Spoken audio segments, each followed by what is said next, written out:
from all the debate about fuel prices and petrol and how much difference that will actually make in the long term, in a bigger sense, we are, as ever, on budget day 2, contending with sirens here on College Green, but also going through the details in terms of what difference the budget will actually make.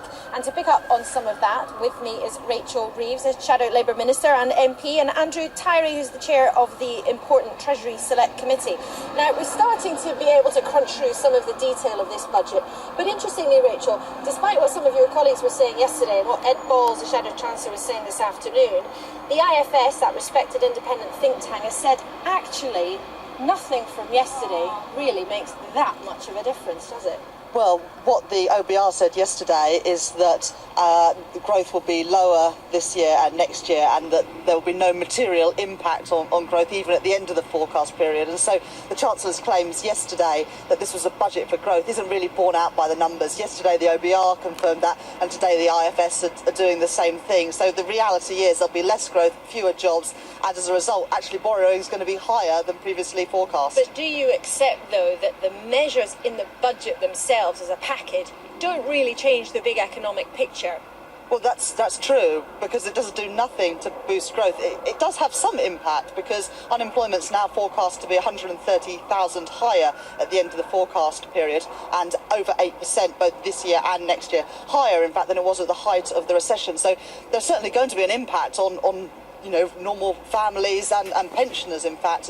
Pensioners are also affected by the cut in the winter fuel allowance this year from goes down for £100 or £50, depending on your age. So there are some real things happening in the budget, but the IFS and OBR are correct to say that it has no material impact on growth. George Osborne, of course, would dispute that that's a cut, but Andrew Tyree, isn't actually the reality of whatever was said in the budget, the spectre here is inflation. And what the IFS and others are pointing out today is that given the rates of inflation being as they are, the squeeze on the public sector is going to make the cuts feel even worse. Well, a major cause of the slight downturn in growth has been the fact that inflation's picked up higher than expected.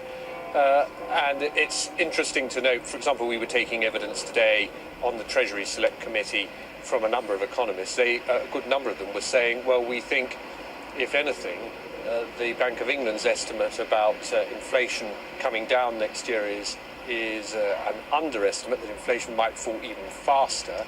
In other words, most of this inflation is unlikely to be sustained. Of course, we've got to watch very carefully for the private sector wage round. If we